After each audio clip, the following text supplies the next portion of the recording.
Got a 2009 Jaguar XF. I'm going to do a left rear hub bearing, axle shaft, and a output shaft seal on the differential. Okay. First, what you want to do is get a 36mm socket after you've already taken the tires off and supported it properly. I'm going to get a 36mm socket and remove your nut. You're planning ahead here now. And then you got to tap on this to find out if your shaft is frozen inside your hub, which this one is. Okay. So what we're going to do now is we're going to have to take it apart with the shaft attached to it. Okay, so we got the nut off. Next thing we're going to do is take off the caliper with the bracket. And those bolts are 15s, and they're right here. One here and one right there. Break them loose with the wrench first. Put the wrench on, hit it with a hammer, break them loose. And then use your ratchet or air ratchet and remove it, okay? Then you want to undo your ABS wire from the bracket. Come over here and remove the little bolt for it. And I'm pretty sure that was an 8, but we're gonna stop right here. We're gonna get this going first. All right, I was gonna pry the rotor, the caliper off, but there's such a big ridge on here that I cannot pull the pads over it unless I push the piston in, and this has got the mechanical parking brakes. So what I did was I went over here to the side, I undid my rotor, had it hanging off to the side a little bit, and I ground the ridge off the side there, and I ground the ridge off on the inside here. So now I put some markings on so I know exactly where my ridge is at that I ground off, and then now I'll turn the rotor around so it's over here, and then I can pull my caliper off. Okay, make sure you put a lug nut on to hold it on there, the rotor on there, so it doesn't fall off and land on your foot. And I took it off right here. Okay, so now I can remove my rotor and my lug nut. If your rotor's frozen on there, you have to smack it with a hammer around the sides of the on here, put some pinch or not, and the vibration of the hammer will break it loose. Okay, that's what the caliper bracket bolts look like. All right, so now you need to do is undo the ABS sensor wire, held on with a 7mm little bolt. Remove that, grab hold of the connector, not the connector, but the sensor on it, wiggle it and pull it out. Tie it up somewhere up out of the way so it doesn't fall back down and you damage it. And next you want to remove this like a tow bar for the rear. That's a 13 and that's a 15. Remove the nut and then this will come off. And then you got these, set them aside, and then this will just pull right on out. Okay, so the next we can remove is the lower one and then the upper ball joint. Okay, I think the upper ball joint, I think that might be let's see what that is. That might be, that is, I think that's a 17. Let's see. I guess be a little bit more. That might be an 18. Yep. It's an 18. Upper ball joint's an 18.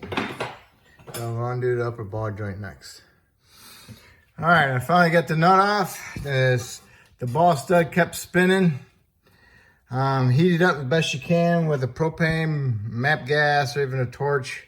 Careful not to damage the boot. Make sure nothing drips off of the nut, like the Teflon Loctite stuff, and drips on the boot and damages it.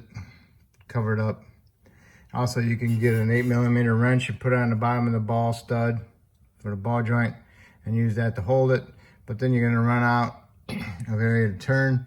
So then you'll have to pry down on the control arm and push the stud in there as far as you can, so you can put a small pair of needle nose between the nut and the knuckle, and make sure you heat up that nut and get it glowing red, because if it's not glowing red, it's not going to turn off of there. Okay, so now we got that off. Now we can work on the bottom one. Okay, the nut is a 21, the bolt's an 18.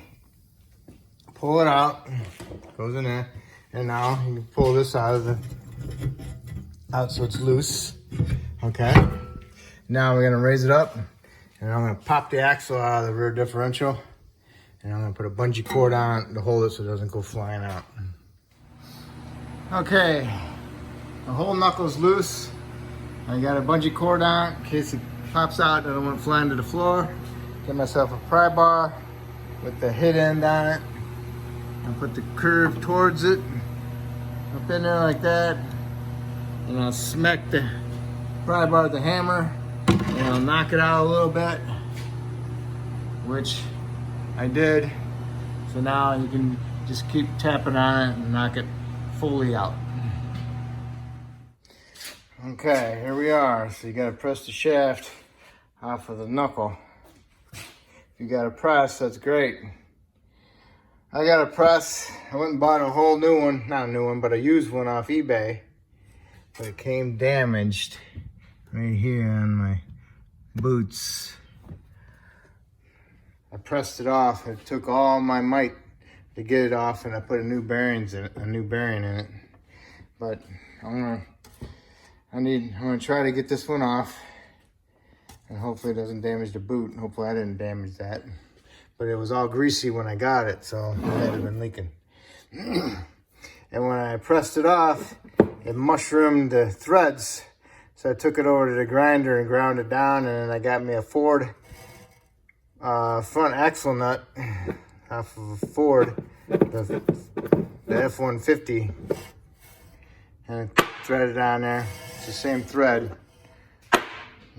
And should be enough sticking out so that I can get the new nut on. See, there's quite a bit of thread sticking out, so I can use this one, but I'll have to switch the boot out. So I'm gonna try pressing this one off, and hopefully I'll get lucky. All right, so what you need is 4.5 inch pipe, okay? 4.5 inch pipe will go over that inside there.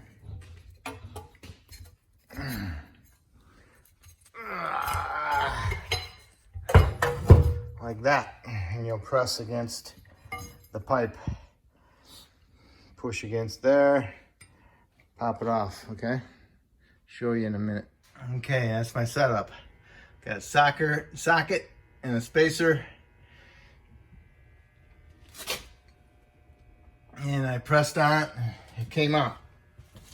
Came out a heck of a lot easier than the other one. Okay, I'll take it apart.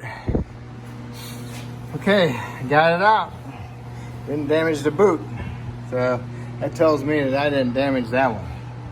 But that one was all greasy when I got it out of the box in the boneyard. All right, the reason why I bought this one was in case I damaged this one coming apart. Then I'd be stuck with a car on my rack and I don't have no parts. So I planned ahead and got parts. All right, just so you know, from Jaguar, this axle is $1,500, okay? Used with shipping and everything is $300. So, hey, what the heck, why not? So, just go ahead and tell the people when you're doing the job that you're gonna possibly damage this, and plan ahead, okay? Or if you got time, try to get it apart and take your time. See if it does come apart. I had this one soaking, kept spraying it down for a couple days. It didn't help any. I even tried heating up the shaft, sticking up through there. That didn't help it any. But anyway, moving on. So this shaft is good. So I'm gonna have to replace the seal. But now, I need to replace this hub bearing. I already replaced the hub bearing in this one, so I'm ready to go together. But I'm gonna show you how to get this one apart. What you wanna do is put in a vise, pinch down on it. Probably on one of these, pinch down on it, have it in there. Stick a board under this side, support it. Get yourself a nice beefy socket that matches the hub, the flange that goes inside your new bearing. Okay? Smack this with a hammer. And what you're gonna do is you're gonna knock this flange out, and it's gonna have a race on it.